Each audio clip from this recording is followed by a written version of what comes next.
Everybody, I'm Javier. I'm going to be your professor for digital biomimetics this year. This is the first introductory class, is the first lecture. What we are going to cover here are all the topics that are part of this course. And that means it's a really long path. We are going to cover biomaterials, we are going to cover sustainability, we are going to cover a little bit of history, how we have reached this point. And also we are going to cover what is the future, what we are trying to do, and how all these different pieces are important factors that are basically precipitating into a single solution for our problems of sustainability, and also beyond that. I mean, what is going to be the next technologies and what biomaterials can offer that other type of materials and current technologies cannot offer. So as this is very broad, I have put references in most of the slides. Again, this will be open to discussion. If you have any questions, yes, you can do it during the lecture time. So you can write me emails and we can discuss any topic that is particularly interesting to you. So let's start. So let's start a little bit with some history, right? So plastic was invented in the 1930s. Actually, the first official plastic was invented 20 years before that. But the important thing, or the problem with that plastic, it was extremely complex and difficult to scale up, right? It was great because it was easy to manufacture. It was an insulator, so it kind of worked very well with the new age of electronics at that point. So, but the real game changer for the plastic industry, and the one that defined our current society and our current manufacturing, was nylon. That it was not invented until the 1930s. It was invented by this guy, this guy here, Wallace Carothers, actually was a really interesting person. So if you have some time, I kind of invite you to learn a little bit more about his biography, beyond the scientist, right? Was had a very interesting life and a very dramatic end, actually. So Wallace was working for DuPont at that point, right? And he was trying to find a material for making toothbrushes. And that is how he invented nylon, trying to find a solution to toothbrushes. And actually for a really long time, his invention, nylon, it wasn't that revolutionary. I mean, it was difficult to predict the impact that it will have later on. So for the first almost 20 years, nothing happened with nylon, just very few niche markets as the toothbrushes actually pick it up the material, right? But then something happened. War happened. So Pearl Harbor happened for the US, and that changed completely the history of the future for synthetic materials. So at that point, Pearl Harbor just happened December, beginning of December of the 1941, and the first decision, or one of the first decisions of the US government at that point, was to nationalize all the production of plastic, and that was a very wise move because the thing with plastic, it allows you to be independent from other countries, and that's a really important factor during a war. For example, before nylon, most of the parachutes were made with silk, and silk was produced in Asian countries. So when you are in the middle of a war, so you basically cannot depend from other countries. Some of them, they might be your enemies, right? So, and on the other hand, materials like silk and natural materials in general, they are under the influence of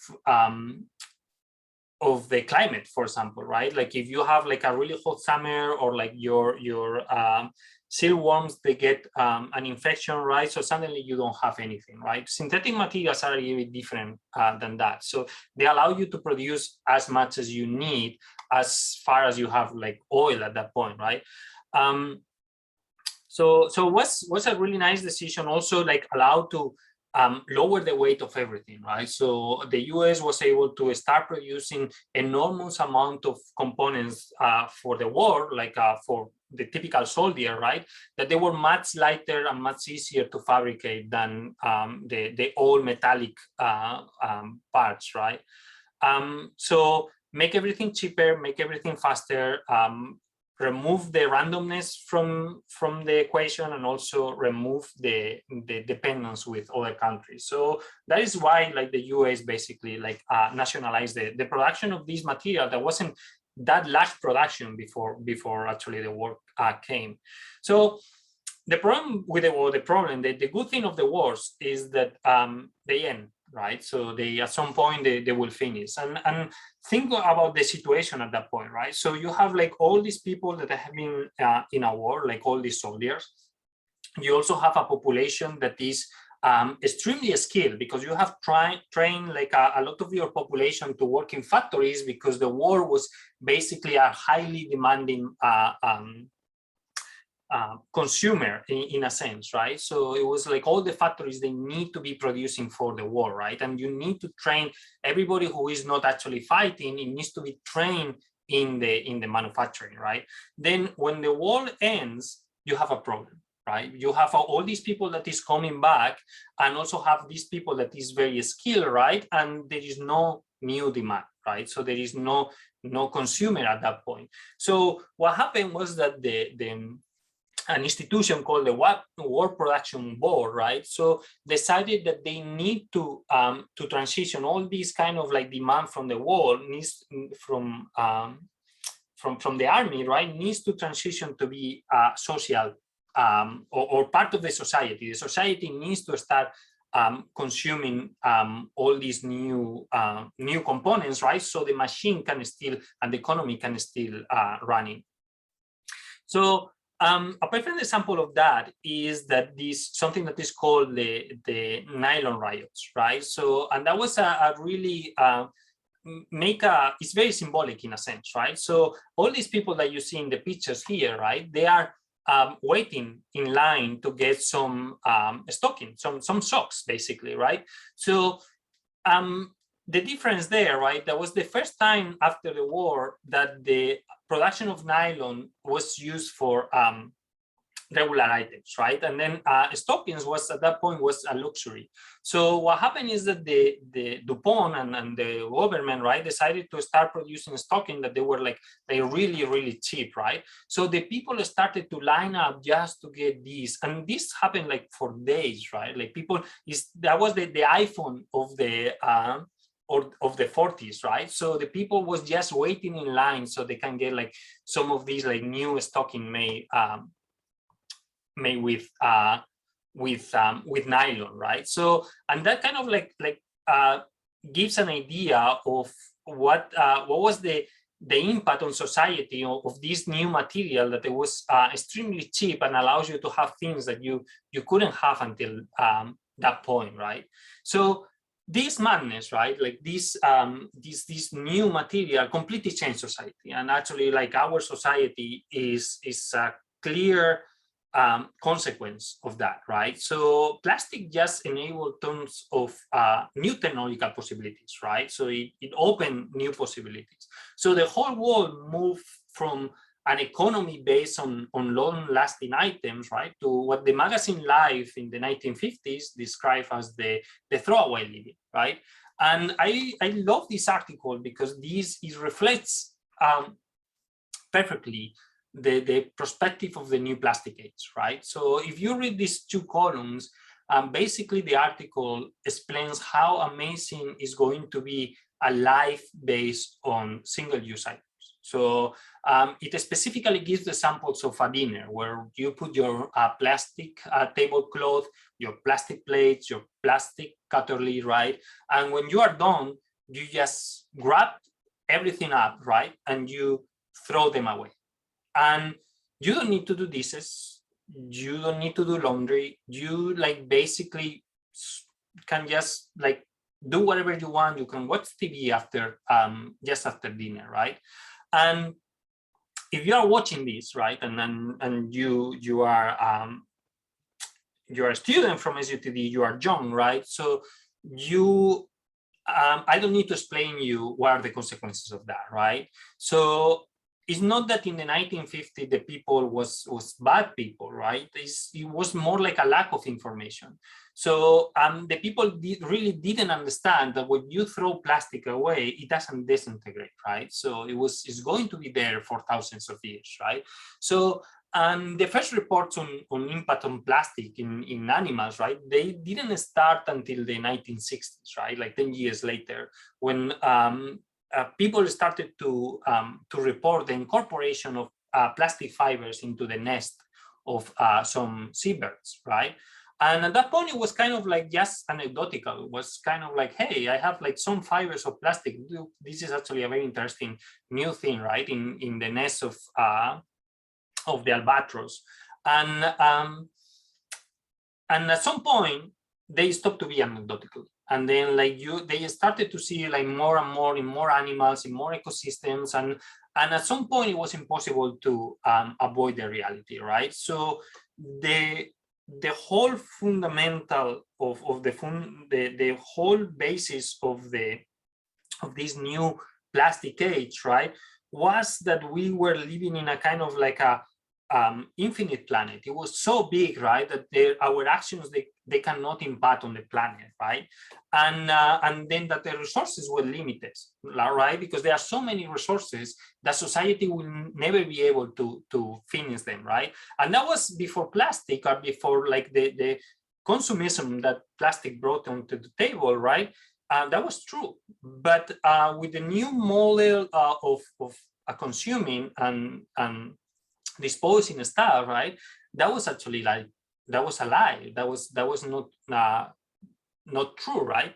But at that point, it was too late, because at that point you could regulate some applications of plastic, but you cannot stop it, because our economy, right, and the whole economy was revolving around the cheap mass manufacturing that plastic actually opened, right? So you cannot stop it without basically crashing or making your society and your way of life crashing, right? Crashing. And all the ways actually that seems to be like only an environmental issue also becomes, and these days is actually also a really economical issue, right? Because the handle of all these waste that we produce is all around the world the most expensive municipality, right? And what is worse is that there is no indication that this growth of plastic and waste production is going to even stop, right? So we are, even if like there are some signs that some countries, they are really, or like especially developed countries, they are getting like really conscious about the impact of waste, right? So the thing is like our production of waste is accelerating. So it's not even like we are being able to revert. It's actually, we are not even able to like stop the acceleration and stop like this kind of like higher and higher rate, right? So Southeast Asia is now like the whole topic, because the current state of development of all this whole region, right? But it's expected that in the 2050, 2070, right, Africa will take like that role of like being the main producer of waste per person, actually. So and that's the consequences also of us becoming more urbanized, right? So as we become like more, our way of life becomes more urban and we become more developed, right? Our waste is actually like more complex. Is made of many different materials, are many different colors. They are smaller parts, right? So, and that means like even countries that historically, right? So they have been able to manage their waste and have it under control, right? Now they are seeing how the expenses of doing that is actually rocketing. So it's not that at some point you will reach a plateau and you will say, this is my cost of managing waste, right? Actually, even for the same amount of waste, the cost to manage that is getting more and more expensive, because how more complex is actually the waste that we produce. So it's more and more complex. So it's a really terrible combination. We can analyze actually what is the composition of that waste, right? And an impressive amount of it is based on packaging. So in a developed country, for example, and in Singapore, right, it's about 30%. Worldwide, if you include like countries in development, that they use even more packaging, right? Because especially products tends to be smaller, so you can sell cheaper, right? So that percentage actually rockets to almost half of all the waste is just packaging, right? So, and very interestingly, like 20 to 30% of all the of the whole waste, right, is specifically plastic packaging, right?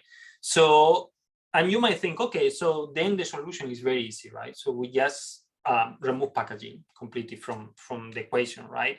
And you have solved the problem, right? So you have just basically eliminated like half of the waste of the world, right? So, but then the thing is that it's not that easy, right? So because packaging is actually not a luxury, it's something that we need, right? So, and we can find examples, and you go to the supermarket or you go to any place these days, right? And you can always spot like some kind of like a absolutely overdimensionate and wasteful packaging, and in most cases it's just for branding or marketing purposes. There is no real need for that packaging, right? But those are actually just like a few examples. That's not the big issue. The packaging that we have is the packaging that we need for a globalized economy.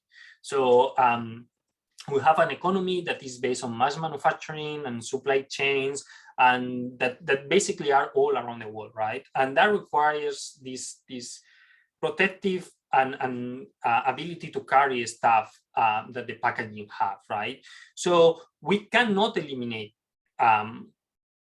packaging, right, from our economy, because it's central to it, right? So we can improve it, and we can make it less wasteful, and that's actually what we do these days, right? So we can basically like optimize the packaging that we use, and then remove the amount of material, use energy from natural sources. We can make packaging that has more than one use, or modularity, right? So we can do packaging that is easy to break down in different materials, and that's important because what we say before, right, allows recycling, right? So we can actually make a smarter packaging, but it's still,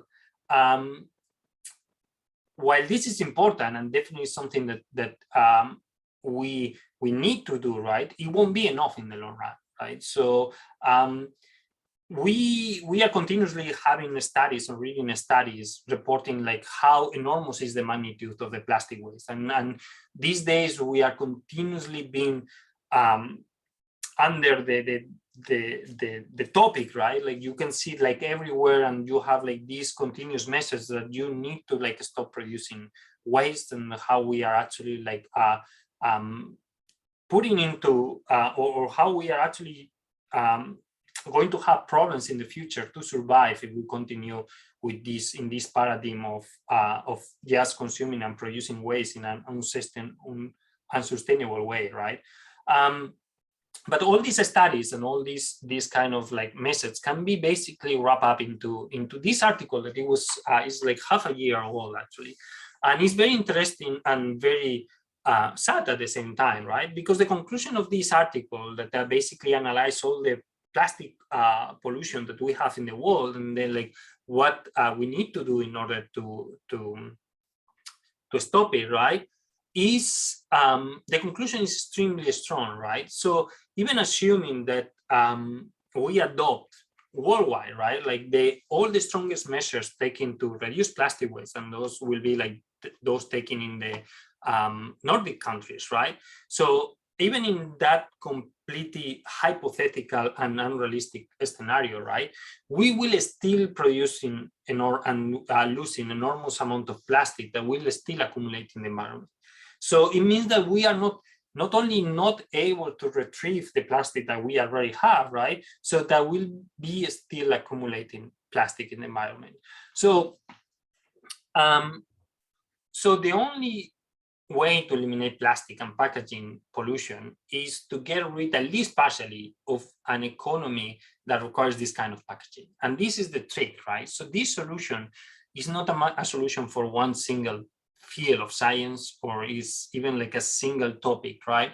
So we need to change completely how we behave and how we consume and how we produce, right? That means that we need to have a solution that moves across all fields of science and across all fields of humanities, right? From politics to society, to material science, to chemistry, to environmental studies, to like all of that, right? So, and again, like that doesn't mean that improving the design and the materials of current packaging and current waste, right, is not important. It's dramatically important and is something necessary, right? But what we are going to try to cover in this course, and what we are going to try, or what we are going to cover in this course, right? So is that this what we need to do beyond that, right? What is the big revolution, and where are the tools that we will need to improve and to learn in order to make that really that very big change, right? And how the problem is not a problem of material science, it's not a problem of products, right? The problem is a society with an economy and a behavior that is mold or is rotating around materials, that they have a very clear function and a very clear way to be produced and way to be consumed. Basically, they define the paradigm of our society, right? And again, this is not new at all. This is something that have been happening all around the history of humanity. Our age, our stone, bronze, iron age, right? They are defined like that because one single material defined completely the technology and the society, and basically define even the political aspects, the war, the boundaries between the borders between countries, right? And the fights for those resources, right? So material science and specific materials, they have always been the center for defining our society and our economy. And plastic is not an exception of that, right? So changing that is difficult and is not impossible, right? So we have been we have seen those transitions, and that's the thing, right? So something that is very encouraging is that we have seen new materials completely change society in a super fast way. And all the samples that I have been giving with plastic, right? If you realize these changes started literally in the 50s, right? So in just like 10 years, the plastic was able to completely change society and the way that we and our economy, right? So and that's actually like, that's impressive and also is encouraging, right? Because it means that we should be able to do something like that. So there is a way to make a change at the scale that we actually need. And so the key aspect here is that, and something that we will be exploring a lot in your projects, right? So that the goal should never be to substitute plastic with materials of similar characteristics and basically just put the problem somewhere else, right?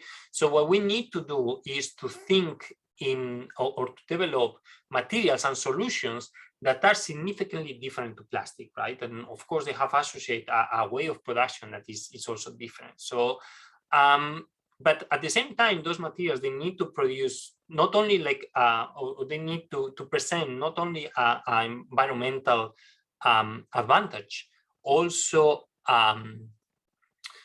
economical and technological advantage, right? As I say at the beginning, these materials, they are not just forced into society. Those materials, they are basically taken by society because they see the advantage and they see the development and the new way of life that these materials they provide, right? So they couldn't be adopted for ecological reasons, and we are failing dramatically because that we assume that society is going to take materials just because they are sustainable, and even if in developed countries you have that luxury that you can actually like just make or choose your products and your materials based on their ecological impact, right? In countries in development, you don't have that luxury. You have like problems that are much more immediate that ecology, basically, even if at the end, like the ecological reasons, they might be like even more impactful than the problems that you are trying to solve, right? So then the thing is that we need materials that they are associated to economic models and behaviors that are sustainable and integrated with the ecology of Earth. And the good news is that we are surrounded by those materials. By the way, the picture here, this is Manila. This is Pasig River. So this is very close to home, actually. So what are biomaterials, right? And these are the materials that are all around us, right? So biomaterials or biochemical materials, right, is any matter, surface, or construct produced by a living organism. And that's a very broad definition. But the important thing here, right, is that these biomaterials, they are extremely abundant. So biomaterials, they are produced in a rate of around like 1,000 billion tons that they are like around like 1,000 billion tons right now in the world, right? So, but the important thing is not the amount that they are, is actually like the rate that they are produced, and that's the difference with the current system, right? You can say like, you can basically put a number of what is the amount of plastic that we will be able to produce with the world reserve of oil right now, right? And when that will end. So with biomaterials, you don't have that, because biomaterials, they are like a fixed amount, of course, but it's also like a continuous renovation. And that's the interesting part of it, right? So that these materials, they are produced in a rate of like 200 billion tons per year, right? So if you think about it, about these numbers, so if you take all the humans one on top of each other, right, and you pile them up, so that will be like 0.06% of all the materials, biological materials in the world, right?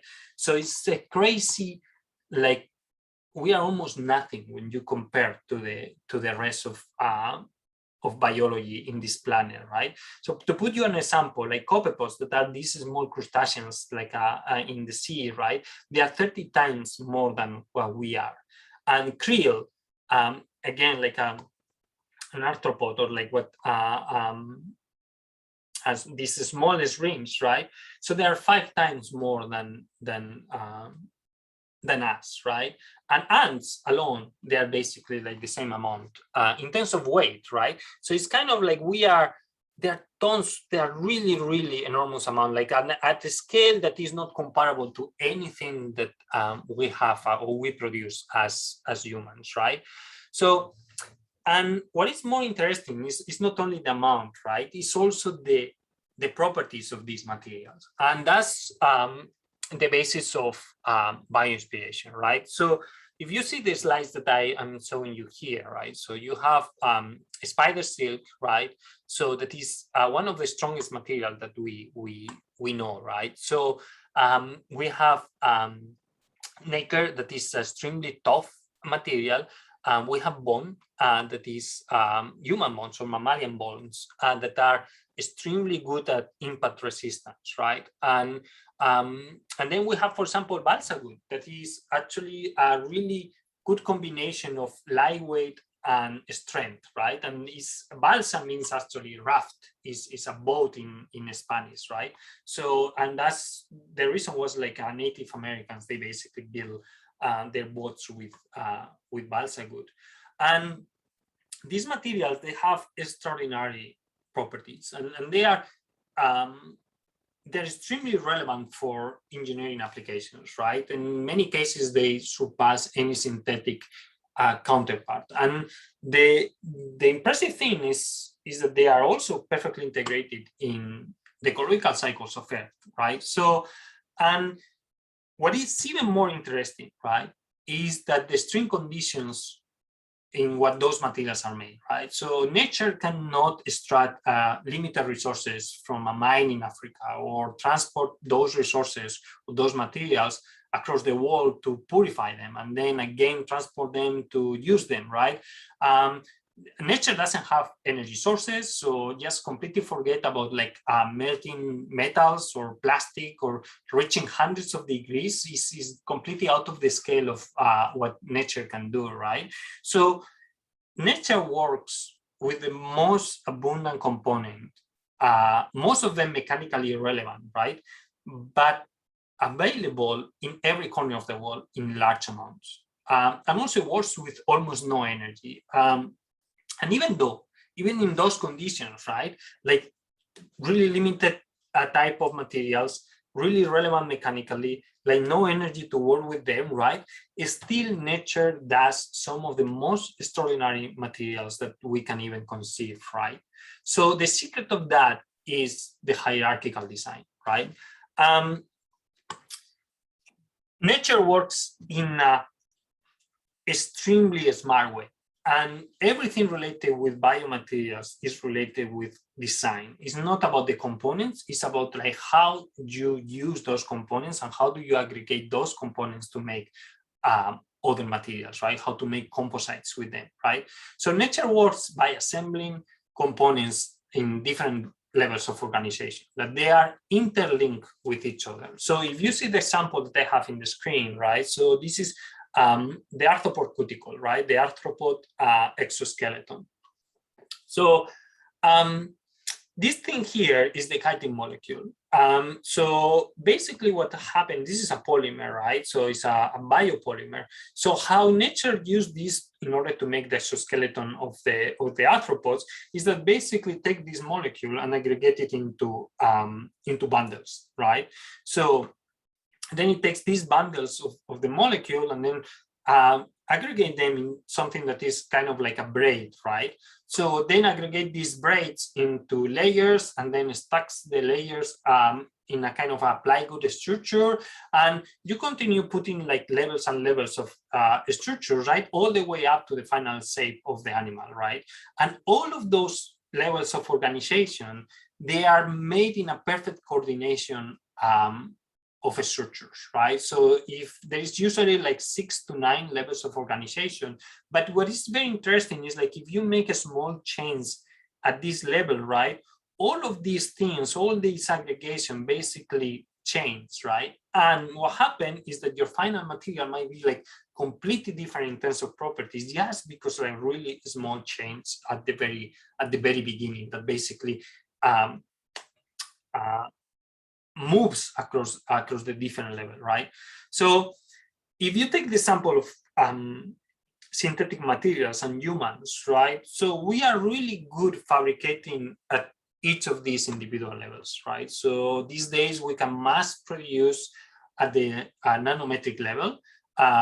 We can build roads and we can build other samples of buildings, right? We can make really large structures at the hundreds of meters scales, right?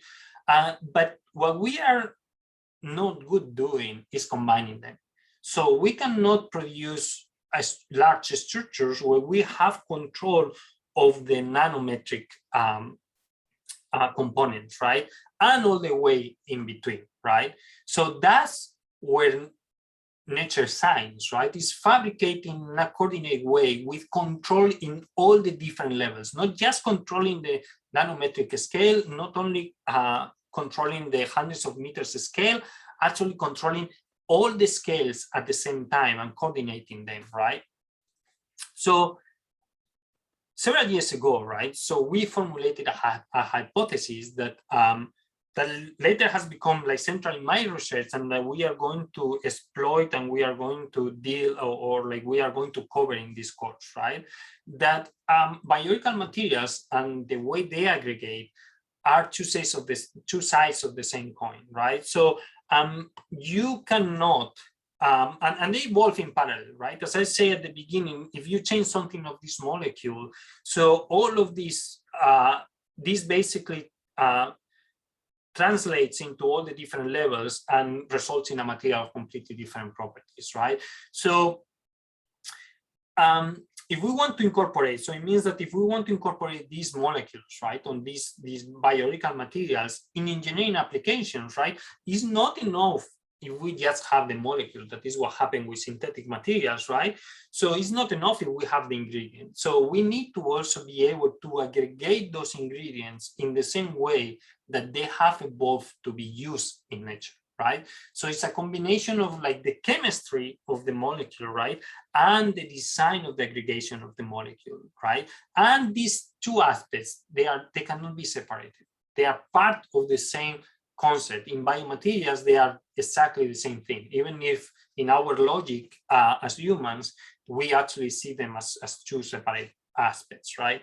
So in order to demonstrate this hypothesis, we made a replica of the insect scheme. So to demonstrate that we can use molecules in technology, if we follow not only like if we follow the pattern on the design that nature is giving us for that molecule. So basically, if we go like one step beyond bioinspiration, not only taking like the how nature works, actually just fully copy how nature works with even the same molecule, right? So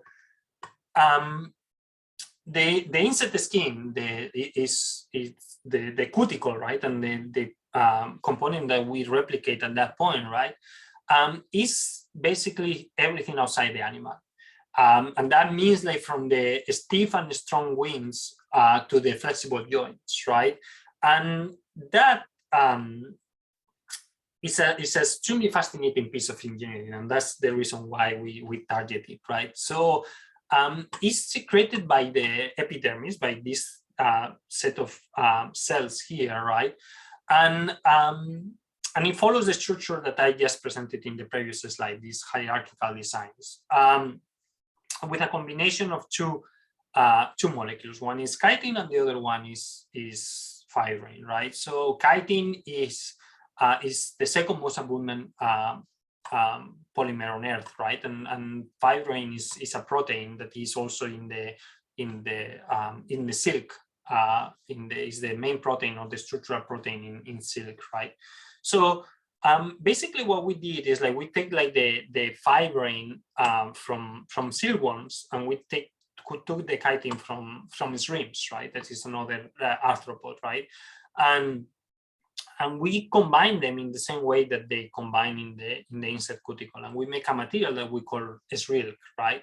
So Srilk is basically a replica of the insect cuticle, but the important factor here, right, so is that it not only reproduces the design of the insect cuticle, but also reproduces the composition. And it was extremely strong, but also is very light, is biocompatible, right? Actually, like the main applications these days is in medicine, and it's transparent. And that was interesting from the mechanical aspects of the application aspect of the material, right? But it was very interesting, and why this material became like very famous, right? Is that how those properties were achieved, right? Because if you take like these two components, if you take like fibrin and chitin, right, and you just mix them together, right, so you get a material that is what you will expect, basically, right? It's a material that is stronger than your weakest component, right, and is weaker than your strongest one, right? So it's basically in the middle of your components, of the two components that you are using, if you just blend them. So But if instead of just blend them, if just mix those materials in with no organization, right? You basically organize them in the same structure that they organize in the system skin, right? So you get a material that is twice stronger than the strongest component that you are using, right? So just that, right? So just take that into account. So you are able to produce, just by combining this material in the right way, something that is twice stronger than the strongest component, right? So is a key result, because basically demonstrate what we were saying before, that if you are able to link the biological design of the insect cuticle with its composition, right, you can actually replicate the synergy given the cuticle its outstanding mechanical properties, right, that they are native to the material. An important aspect here, something that is you shouldn't overlook, right, is that we didn't modify the biological molecules. So in the eyes of nature, the plastic sheet of this real sheet that I'm showing there, right, is insect skin. It's not a copy of the insect skin. It's not something that looks like insect skin. It's literally insect skin, right? And can be metabolized, can be actually degraded and integrate into the ecological cycles exactly in the same way as an insect is incorporated. So it's not trying to do something that more or less nature can understand. So we are literally producing inside the ecological cycles of Earth, and we are perfectly integrated into them, right? So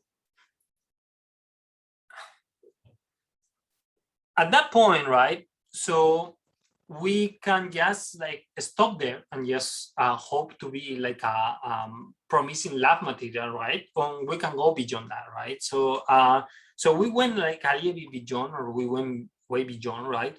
So we went into analyzing the mechanism that it was giving this this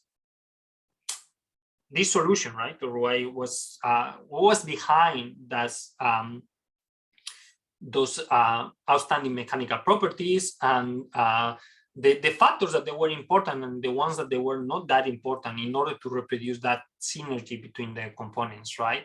So, and with that information, we rethought the whole fabrication to enable the manufacturing of common items, right? So, and we started fabricating objects from, we also started working on functional coatings, and then a chemical route to recycle the material, right? Assuming that you have a recovery system. That actually is, we will discuss this later during the course, but that's actually like a not very realistic assumption in the current state of the world, right? So we include color, and we actually include a technology based on drug delivery, so we can actually release the color before starting any recycling process. So basically, we were able to remove the main bottleneck of recycling plastic these days, that is actually the sorting part. So we basically can remove all the color from the plastic just before you start the recycling, right? So we measure what was the degradation of the material in soil, the impact of that degradation in the growth of plants, right? So we basically like move this material from the hypothesis of like, oh, bioinspired materials can actually be used to manufacture, right, to the industrial questions. Is like, what do we need to actually like use this into large scale settings, right? And something very interesting is like a lot of companies, big multinationals came to us interested by the material, right? So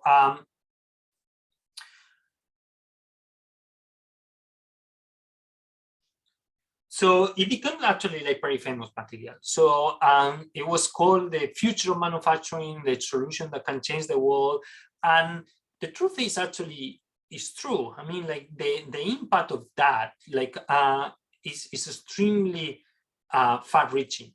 So if you look what we had demonstrated at that point, right, is like potentially any structural biomolecule can be applied into engineering if we can correlate it with the native design, right? So think about the new possibilities of the organic waste and the amount of mechanically relevant components that you are there, right? So the thing is that we cannot use those components or we cannot use those materials because they don't come in the shape that we want, right? Like, for example, if I tell you like bone is extremely good material for impact resistant, right? And it's true. So it will be the perfect material for making the structure of a car, right? The problem is that we don't have bones with the shape of a car.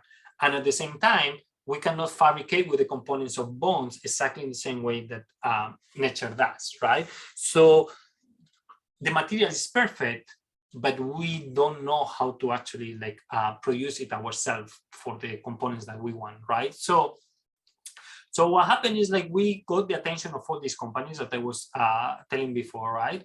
And those conversations were extremely eye-opening. And we are talking about something like that happened in the 2013, 2014, right? So the obvious conclusion of those conversations was that we were talking a different language, right? So the industry was very interested in a substitute material that can be introduced in the existing process of the products, right, with minimal changes, and get on the other end of the production line the same product, but now like fully sustainable, right? So they were looking for, okay, I produce in mine like these plastic bottles, so I want a material that I can put in my system for producing plastic bottles and get at the same at the other end a plastic bottle that is perfectly sustainable, right? And the problem is that those manufacturing technologies, they were based on the principle of synthetic polymers, right? So they use pressure, they use temperature. In our case, right, we use a bioinspired approach. So we fabricate everything at room temperature. And for us, our language and our principles were the ones for biomaterials. So we were basically talking about pH or about water content. So we were talking about biological concepts. So we were not talking about like plastic anymore, right? So we basically, my point here, right, we face a crossroad. So we need to choose. We can actually modify the material to solve thermoplastic properties. So we can move away from the natural principles of the native molecules, of the unmodified molecules that we were using, right? And produce something like another bioplastic, right? Something that looks like similar to plastic and in the terms of in how you manufacture, right? But at the same time, is actually something that nature cannot understand anymore, right? Like it's, for example, the case of PLA, right? It starts as a biological material, ends up in something that you need to recover in order to degrade, right? So, so basically, we need to get rid of the ecological integration in order to make it more integrated into the current technology, right? On the other hand, the other direction that we can take is that we can develop the technology that works under the principle of biomaterials, right? And so basically, if you try to link with the first slides, right, the one about like the incremental solutions versus the long-term solutions, right? So we need to decide between that. Are we going for an incremental change, or are we going for the paradigm change, for the long-term solution? So we are academics, right? So we actually did go for the second one, right? So we basically try to go for changing the world in a sense, right?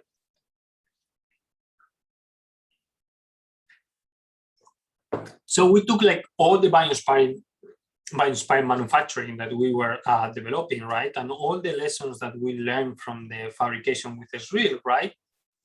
And all the information that we got from the from trying to put it into the industry, right?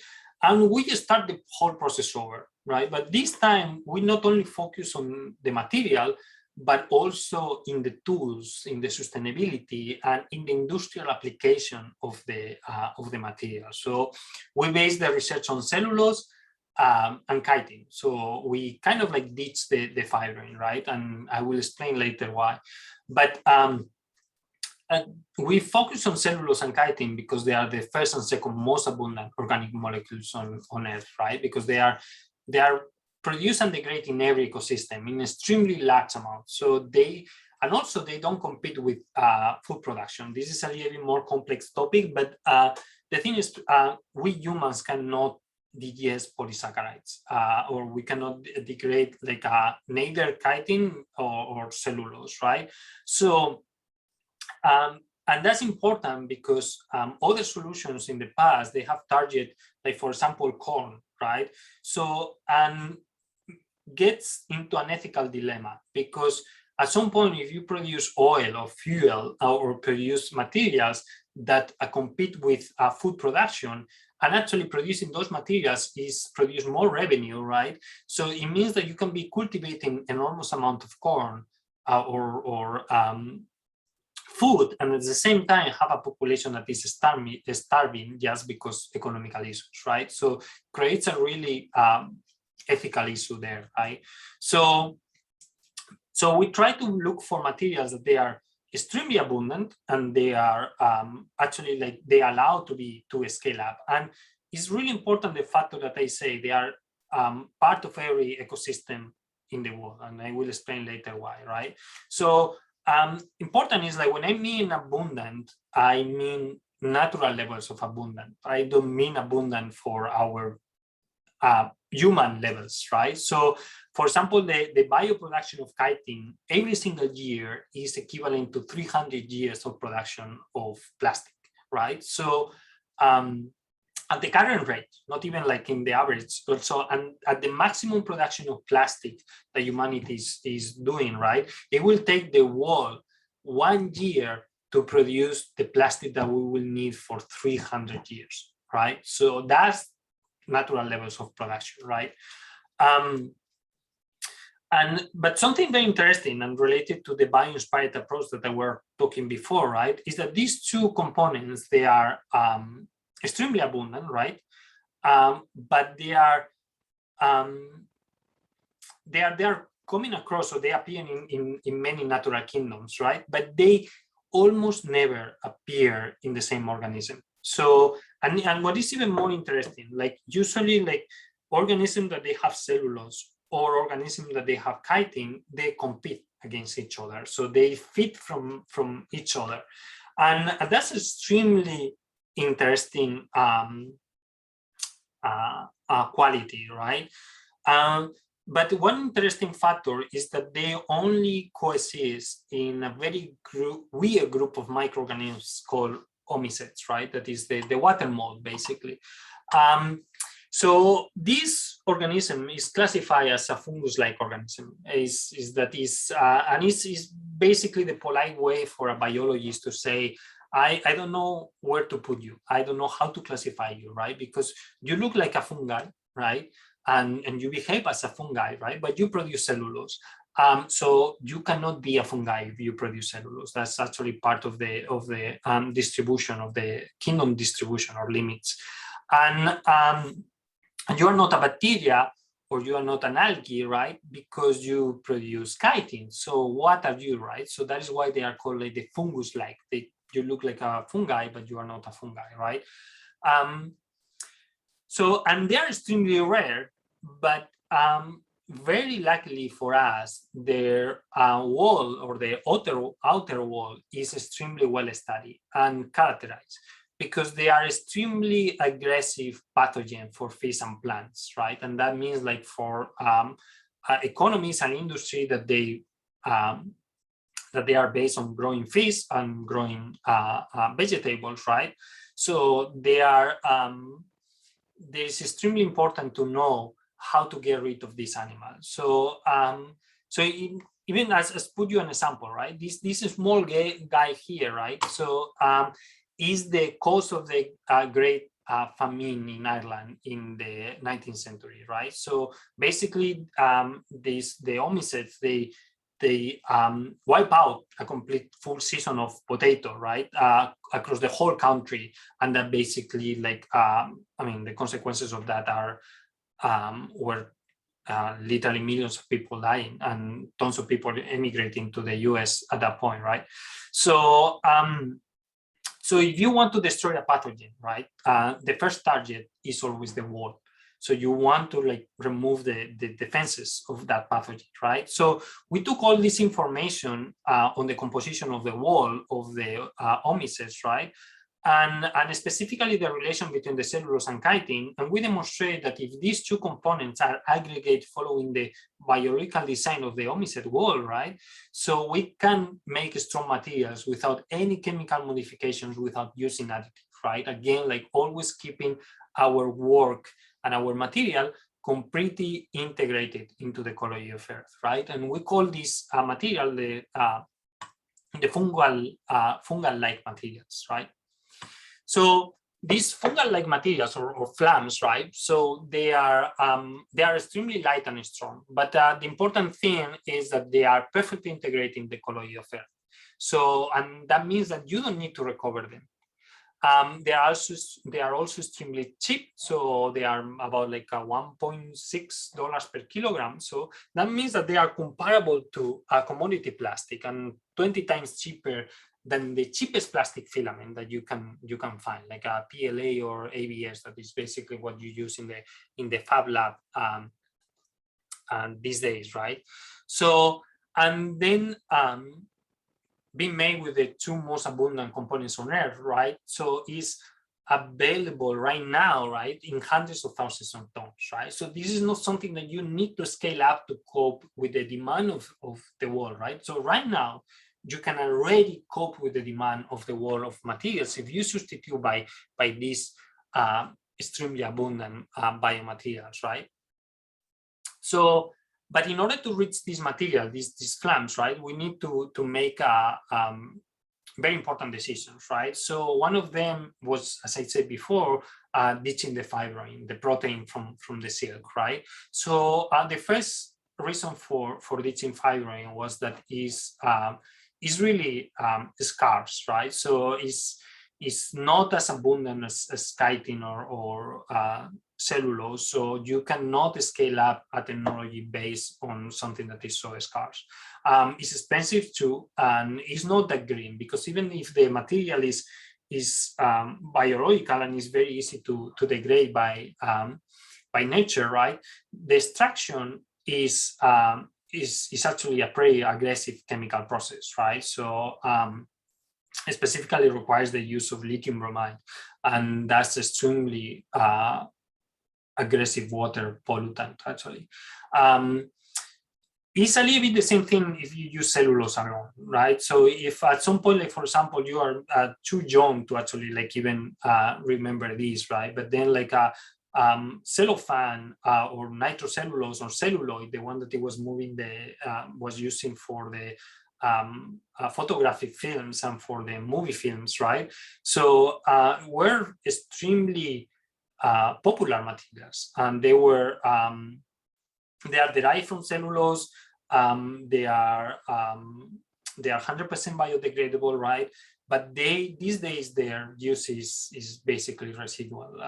So if you think about it, like if I mean probably like none of you smokes, right? But it actually like the film that is outside the cigarette boxes, right? That's actually like still being celluloid. Same thing with the wrapping in the cookies, right? So it's a material that actually like allows oxygen to move through, but it's actually a really excellent water barrier. So that is why you want it for things that they need to breathe in a sense, right? So, but the problem with all these cellulose-derived plastics, right, is the hierarchical organization that they have, right? It's exactly the same thing that happened with chitin. So if you want to dismantle that, it's very easy. Like if you reach the point that you need to, for example, to make paper, right? So it's basically you grind it and then you separate a little bit the fibers, but you don't need to dismantle the fibers too much, right? So, but when you want to go like under the microfibrillar level, right? So where the paper is made, so then you need to start like bringing the big guns, right? So it requires like hydrolysis and of the bonds between the chains, and that means like you will need to use something in the range of carbon disulfide or hydrochloric acid, sulfuric acid. So you will need like something extremely strong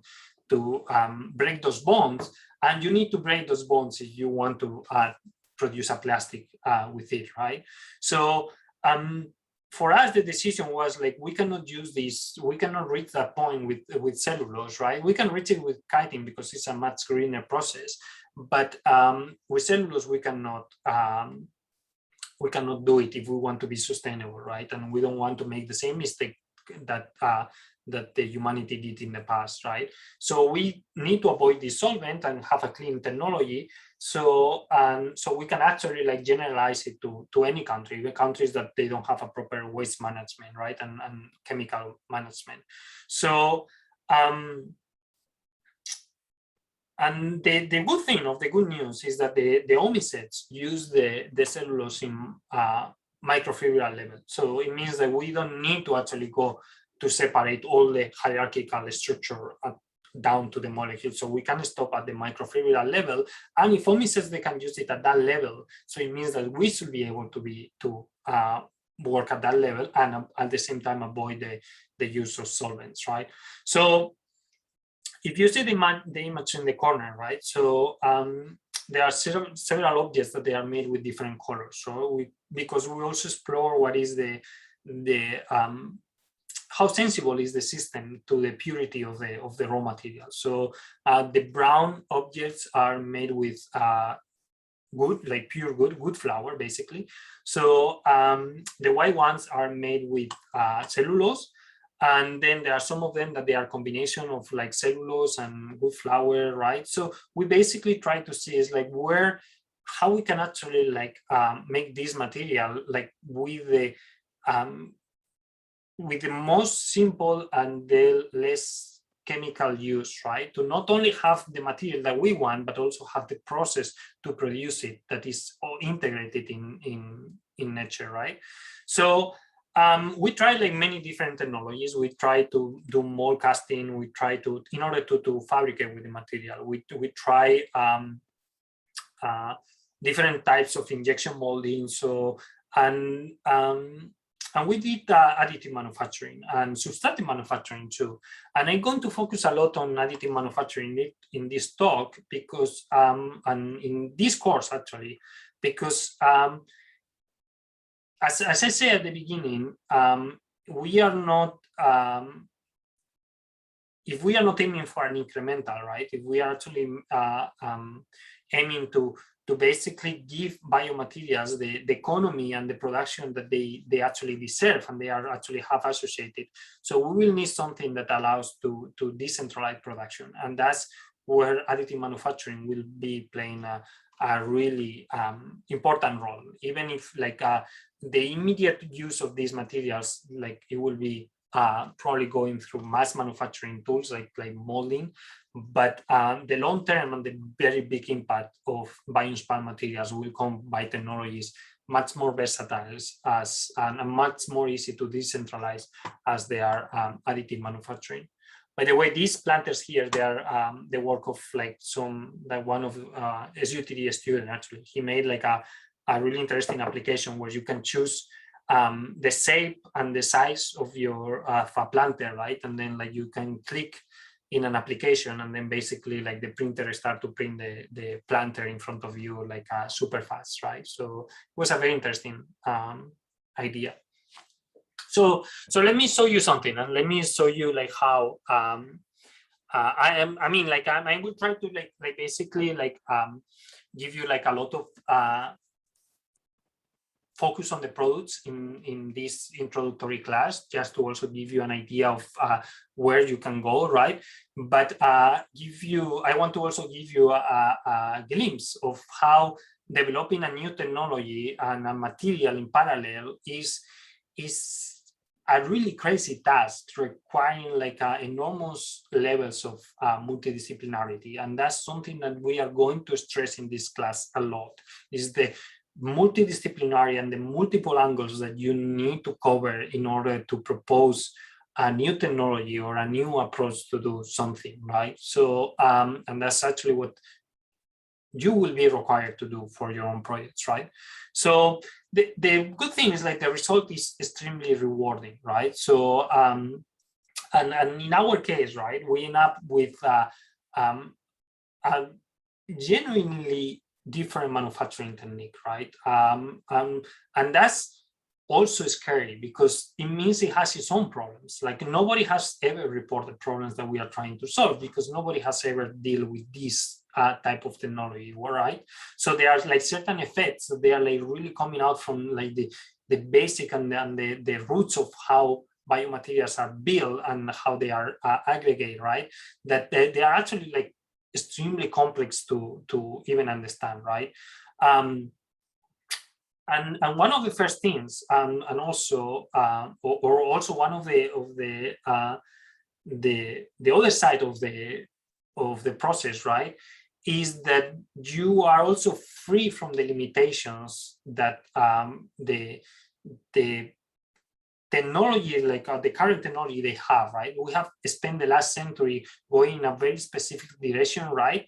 And we have actually been hitting walls that are like part of the materials and the concept that we use for manufacturing, right? So we were free from that. And one of those very like limitations that we remove, for example, is that we are working at room temperature, right? So, and that means that we don't have the constraints of the melting process.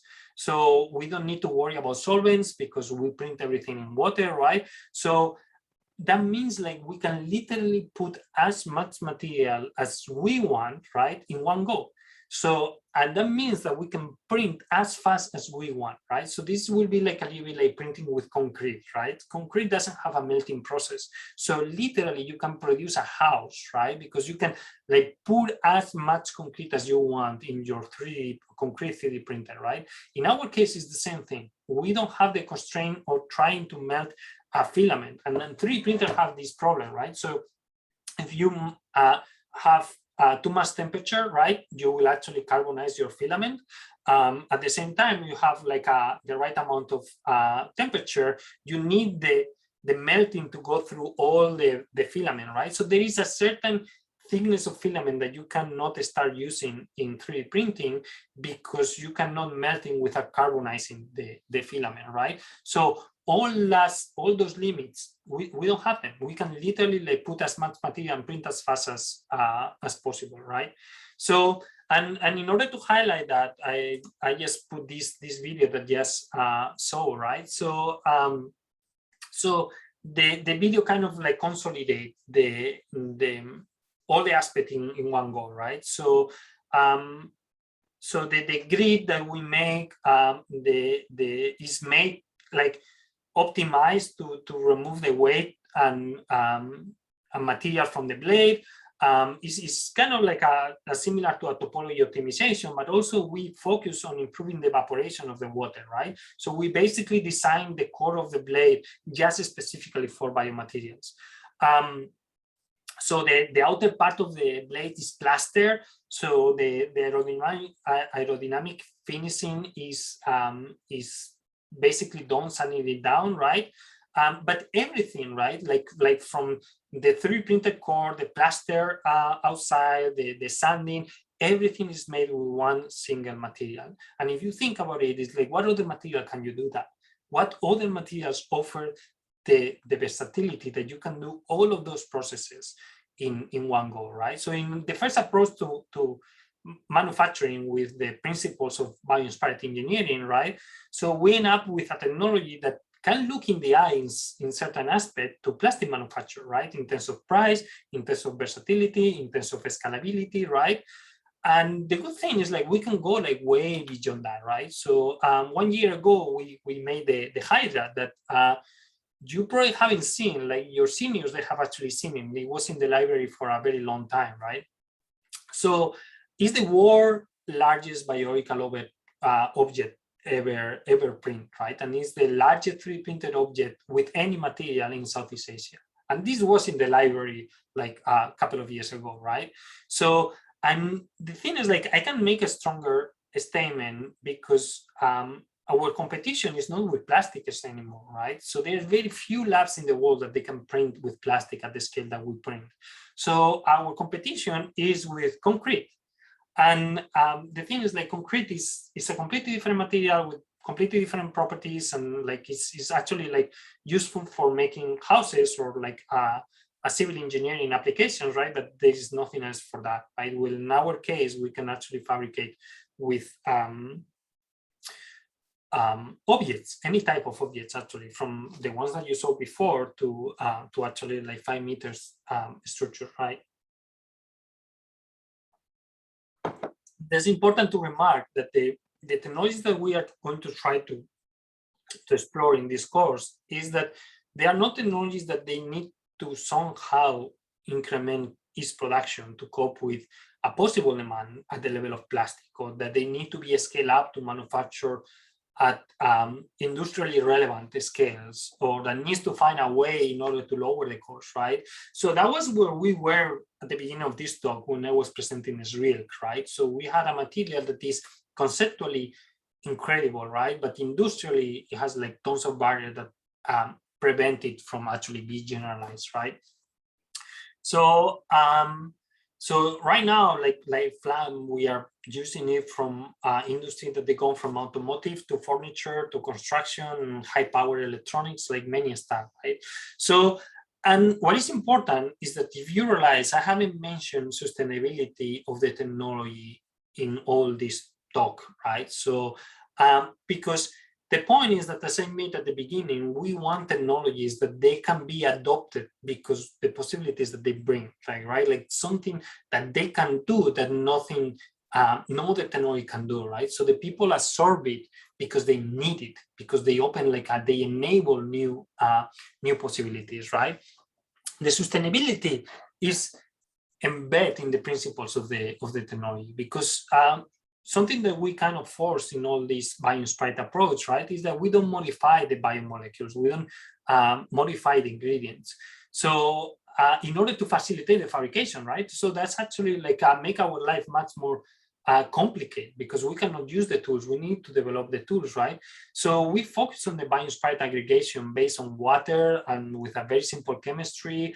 And the result of that are materials that they are difficult to handle, right? And this has like a really a really difficult curve to climb, actually, in order to learn how to work with them, right?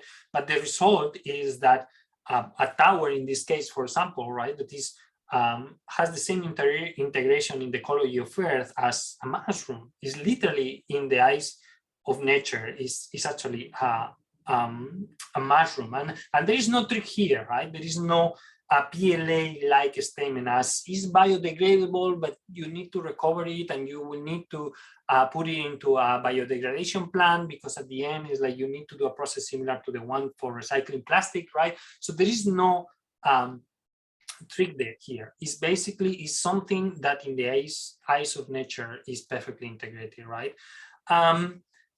And you don't base your succeed in ecological awareness of companies or population. That is something that we are failing to create, actually. So, but at the end of the day, we are developing a technology for the current economy, right? So, and that means that we can and we should, right, start to make decisions based on the current industrial tools and addressing the sustainability of the technology and how it can be improved, even if it's better than what we have, right? There's always ways in our like over the top scale, right? We can actually continue improving. So in order to do that, we do like life cycle assessments, and a big chunk of this course is going to be actually like the production of formal life cycle assessments, not like a few examples. Actually, your technology and in your last presentation, you will need to present a life cycle assessment, like, of course, limited, but a life cycle assessment of your proposal, right? So we did that, and that's the formal way to do it, right? So there is a misconception in general, and the concept of sustainability is strongly biased by also by a lot of propaganda, I must say, right? So we try to be always formal in our dealing with sustainability, right? So, and we did that, and we are continuously doing that in our processes, right? So for the case of FLAM, and that's the LCAs that you have on the screens, right? So, and if you're not familiar with what is an LCA, I think that Freshmores, they are now doing LCAs. I don't know if your generation actually got it, but basically an LCA translates into a quantity that it can be energy or can be carbon dioxide or the different aspect of an industrial process, and take those values, aggregate them, and give you the tools to actually compare different alternatives of the process and to pinpoint where are the largest contributions to environmental impact, right? For example, in our case, chitin and cellulose, or the case of FLAM, right, can be sources from many places, and depending of at that source, right, you need to do a extraction process or other, and you need to bring them from longer distances depending on where you are going to use them, right? And that's transport is always a problem for every material production process, especially in the current economy. So we focus our study in this case in the sourcing of the raw materials, and in the case of cellulose, it can be directly extracted from green plants or can be from recycled sources. And in the case of chitin, right, can be extracted from the byproducts of the fishing industry, basically from shrimp cells, right, or can be extracted from fungi, or can be extracted from insects. And we talk about insects a lot in the later on. So the important thing here in our case, right, is the conclusion was always the same. Is transportation is by far the highest contribution to our process of fabricating with biomaterials. And if you have ever done a proper LCA, or even like done some activities here in SUTD, right? So for any materials, transportation is always on top. So that's not a surprise. So we know that actually one-fifth of the global carbon emissions come from the supply chain of 20 multinational companies. Basically, it's not what they produce, it's actually how they move components and materials and products all around the world that actually produce one-fifth of all the carbon dioxide, just moving things up and down around the world, right? So chitin extraction and the source of chitin, right, it was the second main contributor to our process.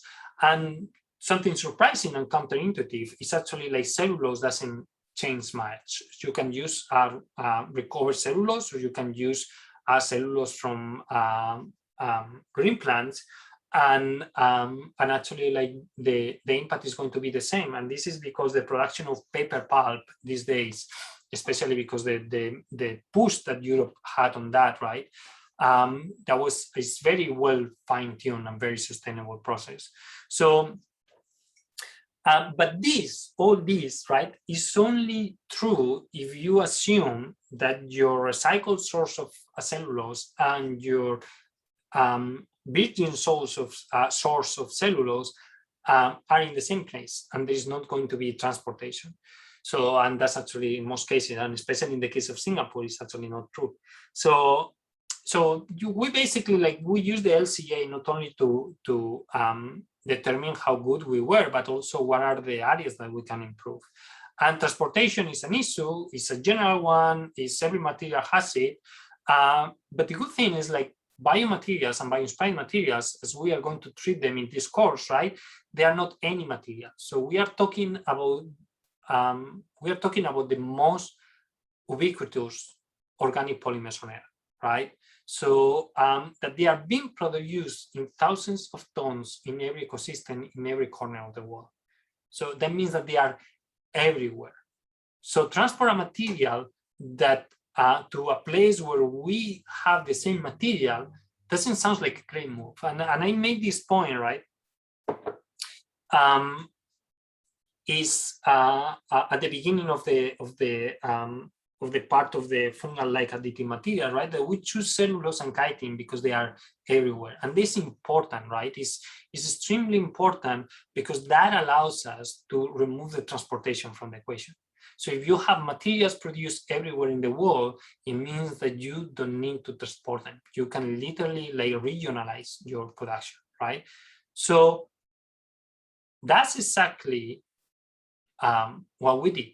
So we have materials that they don't need to be transported. We don't need to borrow that limitation from the plastic industry and from the current production processes, right? So that's like the movement is something that we borrow, right? But we don't need. So imagine what we are saying, right? Or like, let's try to recapitulate a little bit what we have been presenting. So we have been presenting a free-form technology, and I put a stress on that in the additive manufacturing part of it, right? So we have a free-form technology that is based on additive manufacturing that can produce almost any geometry, right? Any geometry. So, and we have that linked to some materials that are produced anywhere in the world. So we can produce anything anywhere. So we are not talking anymore about circular economy as generally like society talk about circular economy. So we are talking about circular regional economy, right? Where all the materials can be potentially produced, manufactured, and degrade into a closed region. And they can be produced on demand, right? And they can be produced with minimal transport, right? So and basically, like we do that, integrating them into the ecology, right? And that sounds like a little bit like a fairy tale, right? So it's like a something that would be ideal, right? But the good thing, or like just for you to understand what is the status right now, right? This is not a hypothesis anymore, right? So so one of the, as I said at the beginning, right, like one of the problems of urbanization is waste, right? So so the people in the cities, they produce like almost like 5 times more waste than people in rural areas, and that's a problem for us because if we have a technology that is based on biomaterials, right, by definition we will struggle in an urban environment. Because urban environments, they have less biomaterials, right? If you compare, for example, with a region with agriculture or forest, right? So these environments, they produce enormous amounts of materials that they are also homogeneous, right? So you don't need to basically try to find the right one. So you produce enormous amount of materials that they have like certain fixed characteristics, right? So that is why an urban environment, in principle, it will be worse for working with biomaterials. So the thing is that waste is also the solution that we are looking, right?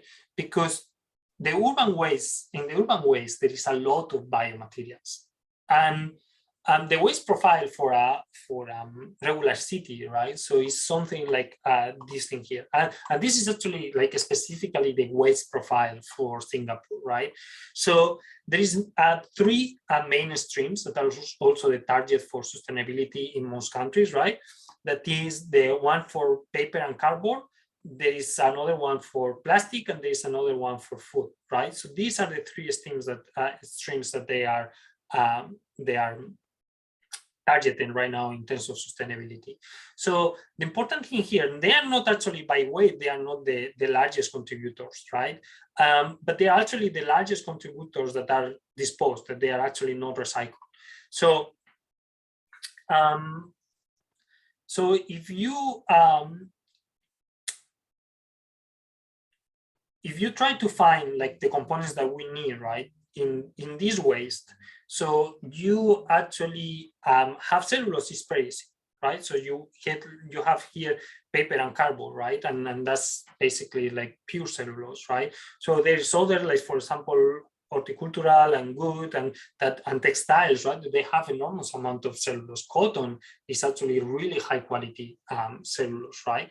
So cellulose is there, and it's actually just for us to pick up, right? So if you want to like explore the second component that we have been talking in this talk, right, that is kiting, it's more difficult because it's not obvious there. It's actually hidden, right? Because chitin is an abundant polymer, but it doesn't have a clear industrial application as cellulose, right? So it's basically not a common byproduct of urban life because you don't use it to produce stuff, right? So the good thing is like we are not playing with the old rules, right? That not having a material means that doesn't exist, right? So we are working with in the realm or in the environment of nature, right?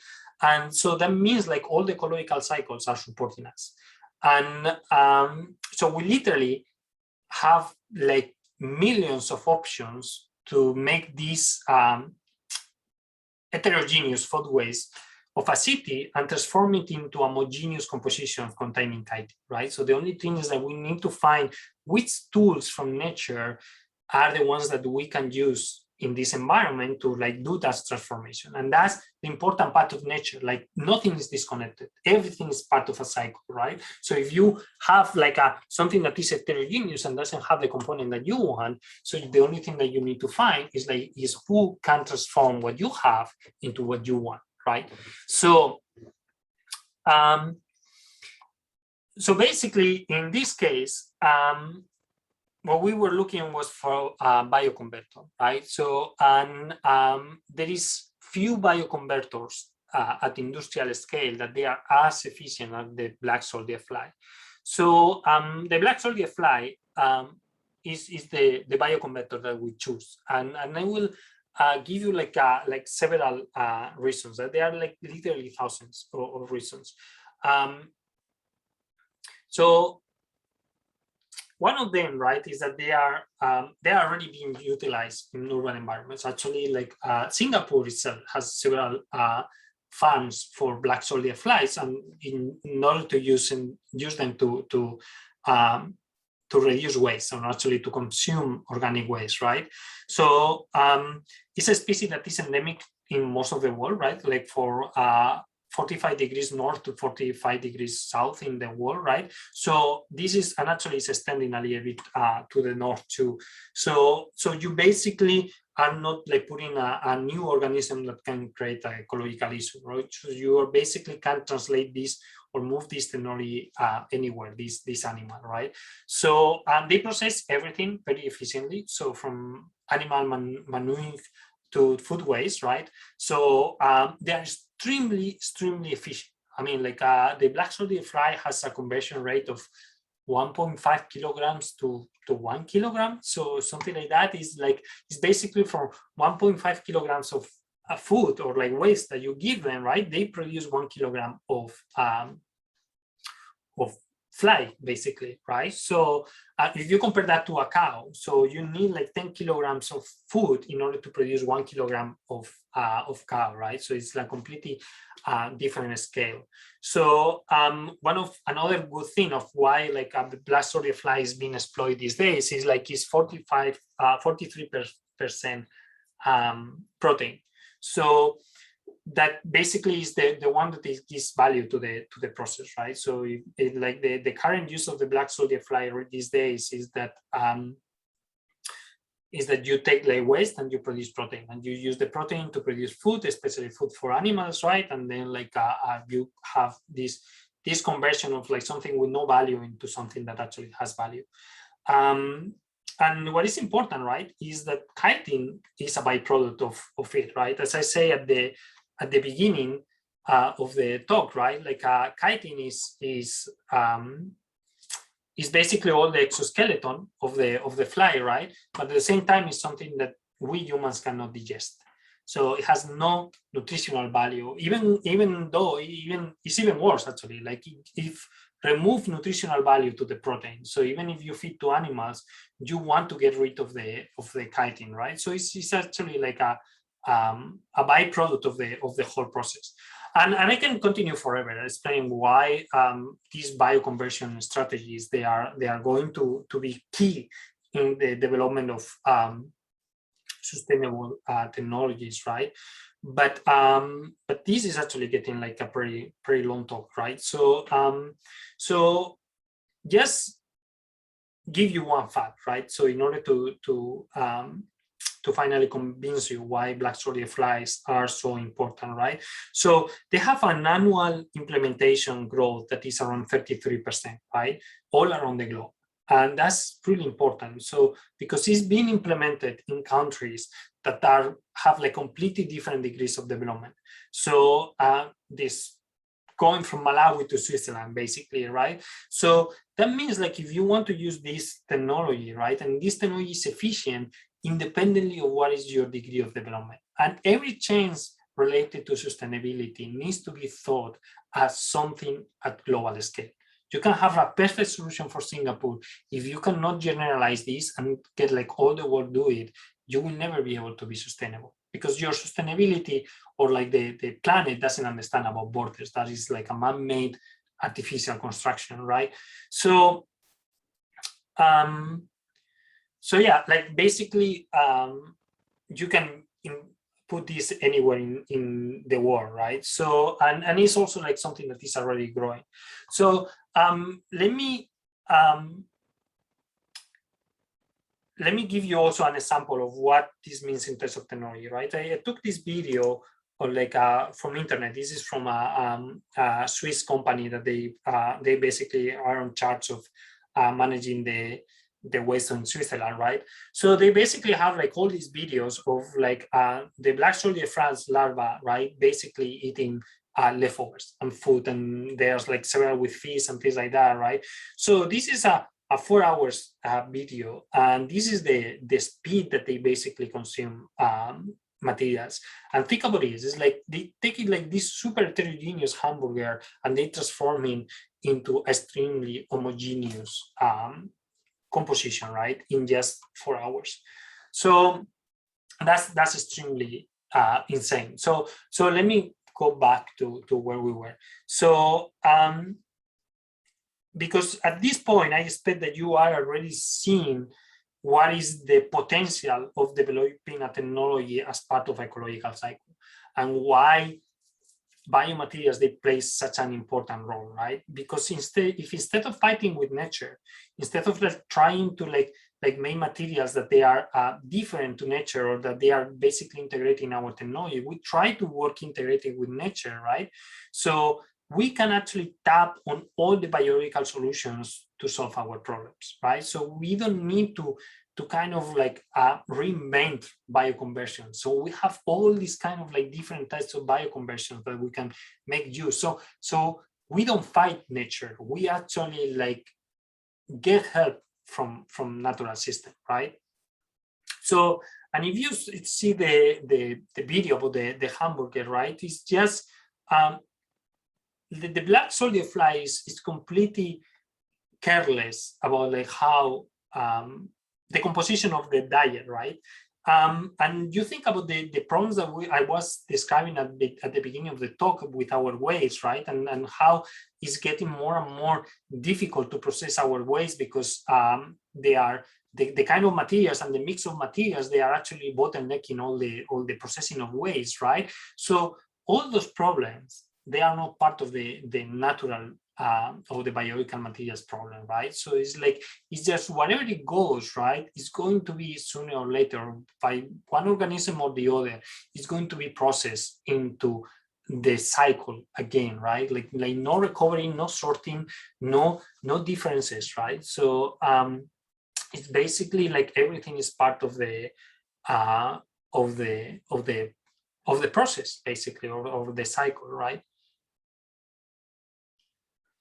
So basically, let me just, so what we did, right, and why I say that it wasn't a hypothesis anymore, right? So we took the paper waste from the Singapore waste, and we were talking with Semcorp for doing that.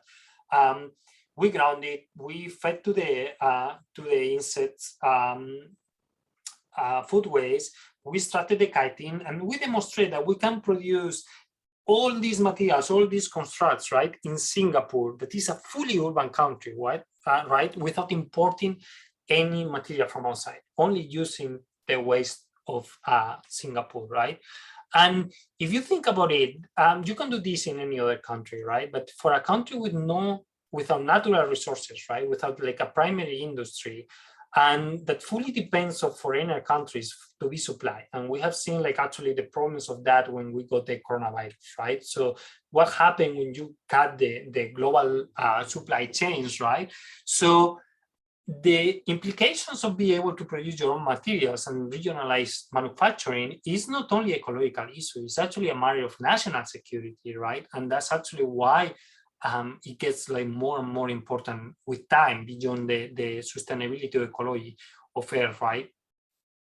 So, but the important thing here is not only Singapore, right? It's like that the fact that cellulose and chitin are produced in many different organisms in every ecosystem, and choosing the sources of chitin and cellulose in Singapore is obvious. The only sources can be waste because it's the only thing that you have, right? But the ability to choose, right, is important because that means that you can translate it to different ecologies. So you can adapt the process to the ecology of every different country, right? And you can link it to general manufacturing, and you can link this general manufacturing to the surrounding ecosystem. So even in the situation of an urban environment, right? So you can actually produce as part of that environment. So this ability to link your manufacturing with the surrounding ecosystem, right, is actually completely new, and is something that you can only do with biomaterials. So before I continue, so let me give a little bit like 1 second, or go back a little, 1 second to the robotic part of the technology, right? So because as they say, right, the devil is in the details. So we have been talking about general manufacturing and the importance of additive manufacturing in regionalizing production, right? So, and I want to highlight a little bit what I mean by general, right? Because in all this talk, I have only been talking about one extrusion system and one robot, right? So it's the orange ABB that you see in the pictures. So that has been like the only one robot in the whole presentation. The only physical change that we make to that robot is that we change the size of this nozzle here, this small nozzle here. So, and with that change, that allow us to fabricate from a 0.5 millimeter precision that you are seeing there, right, to structures of 5 meters with one single tool, right? So think about that, from 0.5 millimeters to 5 meters with one manufacturing technology and one manufacturing material, right? That's what it means versatility when you are talking about natural materials.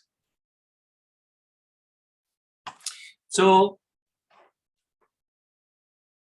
let's start wrapping up, because I want to go a little bit back to the beginning of this talk in order to start wrapping up this first lecture, right? So we say at the beginning of the lecture that materials define economies, right? And material scientists, as me, right? We tend to brag about this, right? To brag about the Stone Age, the Iron Age, everything is related to materials, right? We are like the most important scientists or engineers in the world because we define war, right? So we kind of like tend to like brag about this in a very careless ways, right? In order to introduce how important is what we do, but it's actually like a true statement, and it's actually a very strong statement because it's not the other way around. It's not, and that's, in my opinion, is what we are doing wrong in terms of looking for sustainability, right? That we are trying to keep our economy, but we are trying to do that changing the material that defines, right? We want to get rid of plastic, but at the same time, we want to keep the economy defined by plastic, right?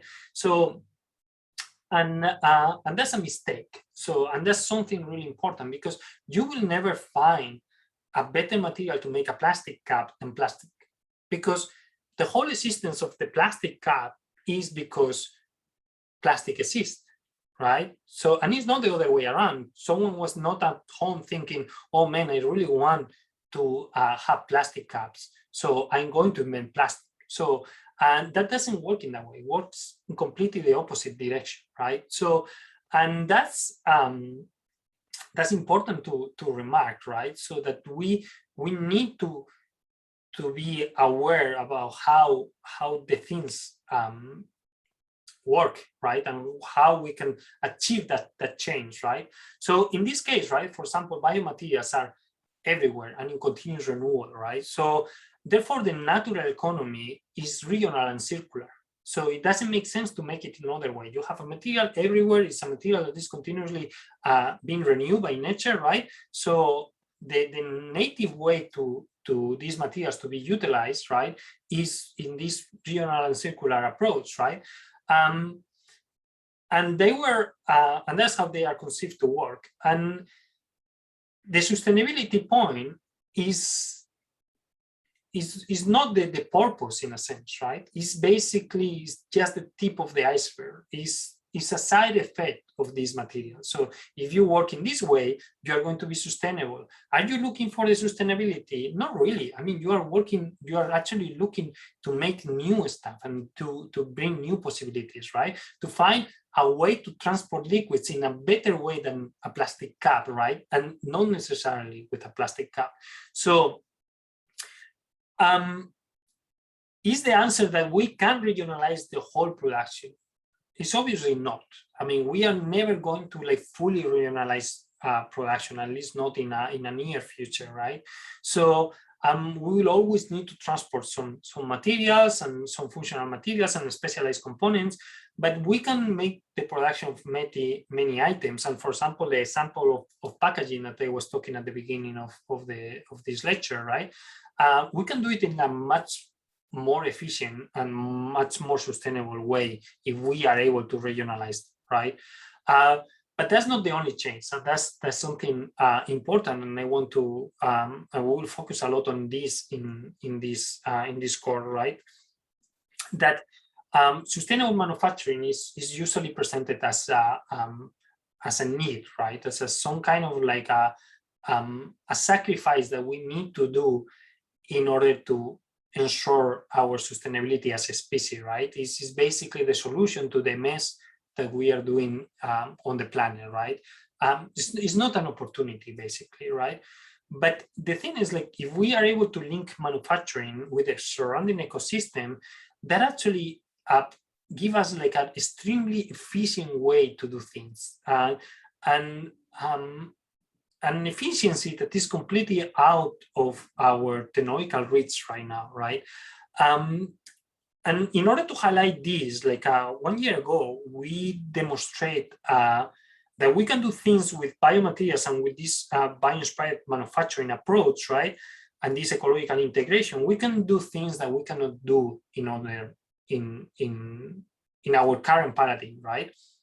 So we target the most extreme problem that currently we are unable to solve in terms of manufacturing and supply chains. That is basically producing a general manufacturing in the most extreme place to fabricate something. And that's actually is a rock in the middle of the universe, right? So, and this is actually linked to extraplanetary exploration, right? So we are going to be in Mars in this century, and that's actually, given that it's going to be one of the biggest achievements of humanity, or most symbolic. I won't say the biggest, but actually, like, definitely the most symbolic achievement of humanity is going to become an interplanetary species. And this has been in the realm of science fiction for a very long time, but even the most conservative estimation calculate that we'll be in Mars before the 2040, right? So, and that means like we are going to see it. So, and that's extremely soon, actually, for the scale of technology, right? So, and we don't know who will do, who is going to be first, or how exactly is going to be doing it, but we know two things for sure. First thing is that the problem of going to Mars, right, is very different to the problem than, for example, stepping on the moon, right? We can go to Mars and come back. That's something that we did in the moon. It was very easy. You just go there, you step, and then you take your module back to Earth, right? And going to Mars, required to stay there, because the launch windows and the time just to go to Mars is too long for doing just and touching ground and coming back, right? So we need to be there for a while. And while bringing a human to Mars is a great challenge, right? So the challenge associated to stay there is completely new. It's something that we have never been facing, right? The second one that we have is that we don't know what the humans are going to bring to Mars, right? But if they are humans, there's going to be biology, because humans are biological systems, right? And in order to keep biology, we need a supporting ecology, right? We need the production of food, the production of, so we need basically nutrients, we need oxygen, we need a lot of things in the in a place where there is nothing, right? And in order to have that, right, so since we cannot ship all of these things, right, so we need to be as efficient as possible. And in order to be efficient, we will need a circular manufacturing system. So basically, what I'm trying to say or highlight here is that the technological needs to reach Mars are actually the same needs that we have been discussing for the last almost 2 hours, right?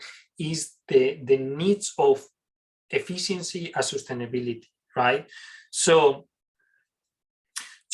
what we did for the case of Mars, right, is we design the manufacturing with all the flow and processes represented on the slide, right? So we designed the manufacturing on Mars, and also we designed the ecological system that needs to support the humans and needs to support that manufacturing, right? So we made it based on the current prototypes of and technologies that are being explored by NASA and the ACA. We contacted people from the lowest Berkeley National Lab, and also from the NASA Ames Research Center. So we actually engage a lot of people in order to fully understand which technologies they are and for which reasons they are being explored, and they are being actually being used for different applications in Mars, right? So we basically define the routes to produce the chemicals that we will need to produce our materials, basically as a byproduct of fermentation or electrolytic hydrolysis of the regolith, right? So so we only need to ship a couple of electrodes to Mars in order to be able to produce our materials, right? And we actually got a lab in Florida that they produce copies of the regolith of the soil of Mars, basically, and Martian soil, basically, right? So, and we started exploring different ways to produce this manufacturing, right? And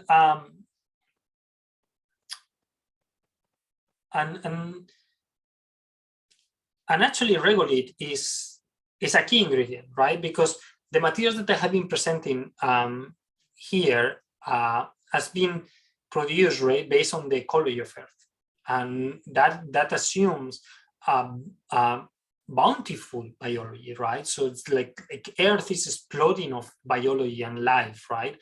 And that's basically what allows us to generalize our technology, and that's, for example, allows us to get enormous amounts of cellulose. That's not the case on Mars. In Mars, there is only one thing, that is the soil, right, the regolith. But on the other hand, as I've been trying to highlight during this talk, right, nature is extremely good to finding solutions in adverse conditions. And indeed, the integration of inorganic phase, as is the soil on Mars, right, with biology is not something new for Earth and for natural system, right? It's a common strategy in nature to explore different mechanical properties, and also it's a method to grow beyond the size of animals, right? It's incorporating inorganic components like minerals, right? It comes to a zero metabolic cost because you don't need to produce them. You basically take them from around you, and you just basically incorporate it, right? And our demineralization of our bonds, the mineralization of C cells, the mineralization of molluscule cells, right? So they are actually, they all follow this strategy that is all around our natural kingdoms. Maker is a very good example of it, right? So this thing here. So we actually work a lot with biomimetic nacre.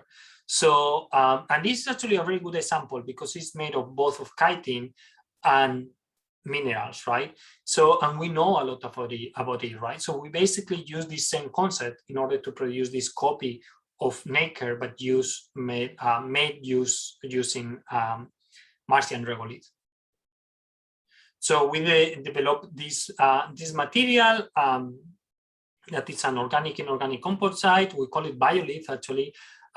We optimize it based on 3 aspects, and this is something that you will need to do every time that you produce a new material, a new product, a new process, right? You need to target what is your goal, what is your target, right? So in our case was the ability to manufacture, the mechanical property, and the metabolic cost of the production, right? So and with a very healthy mindset, right? The mechanical properties of these materials, they might not look like amazing if you go to the article actually. So you will realize that this is actually a material that is not as strong as like the super strong materials, right? But actually it's a perfect material for environment like Mars, right? And that's also something that you need to keep in mind. And I hope that you get this idea from the previous parts of the talk too, right? That materials and where they are going to be used, they need to be linked, right? So it's not like a one solution for everything. So in this case, Mars has very low pressures and very low gravity, right? So actually the materials, you don't need like overpowered materials. So you need the right type of materials, right? So our regolith or our biolith, it was actually made with that consideration in mind, right? It's like, what are the pressures, what are the gravity that these materials they will need to withstand in order to make structures in Mars, right? So we demonstrate that we can produce complex shapes, and we demonstrate like a myriad of techniques, right?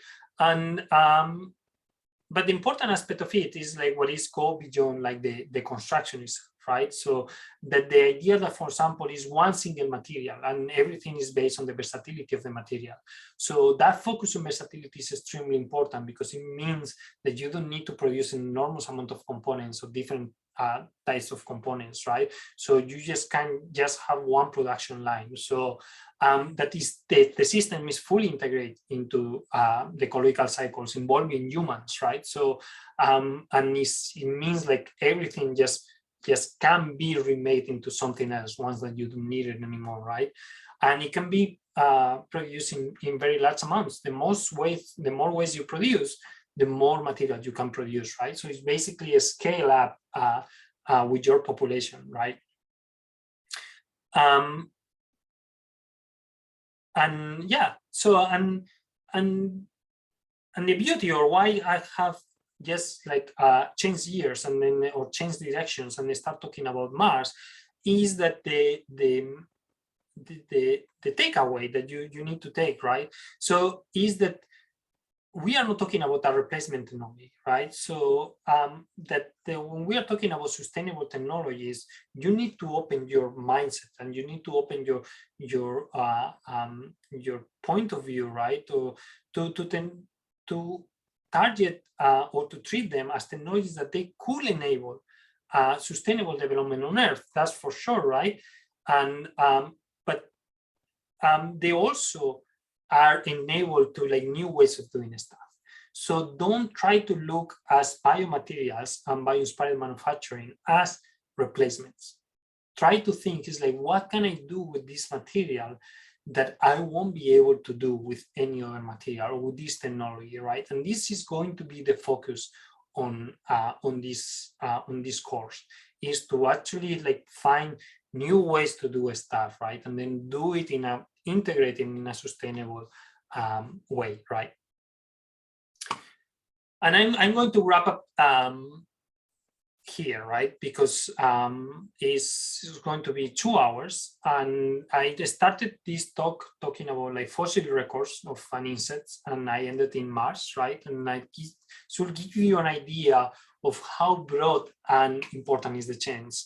We have been talking about like life cycle assessments, we have been talking about materials, we have been talking about biology, we have been talking about so many topics, and this is just the tip of the iceberg.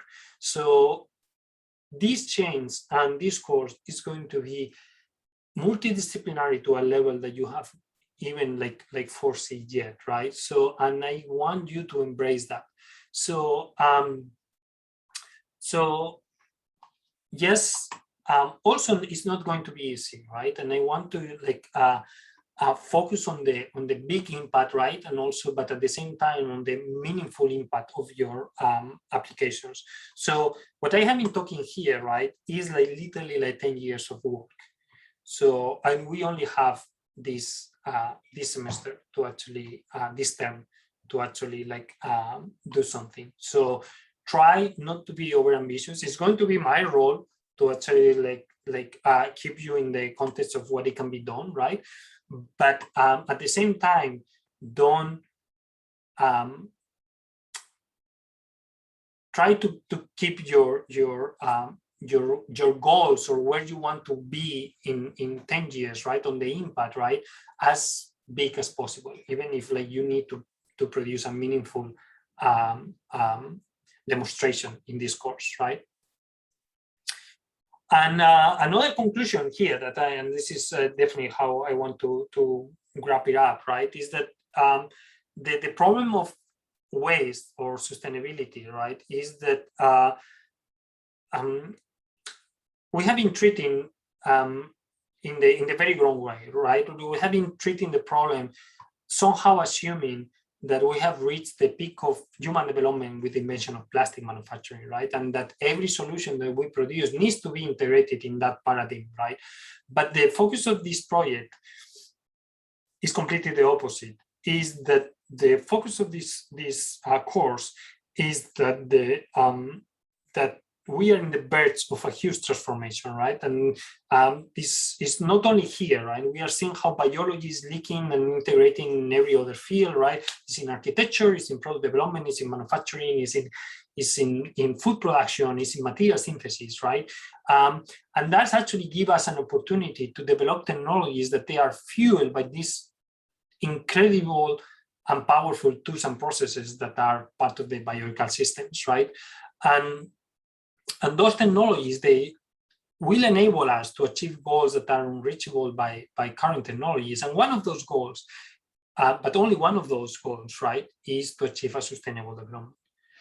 And that is why this talk is actually called the Biomaterial Age, or this first lesson is called the Biomaterial Age. So if you want to know more, just go to this paper here, right? It's called actually the Biomaterial Age, and it's published in a journal called Matter, and it was published in 2020, right, last year. So, and there's a little bit like a broader scope and a little bit more technological scope of everything that we have been talking. So I hope that you enjoy, and I will see you in class. So thank you very much.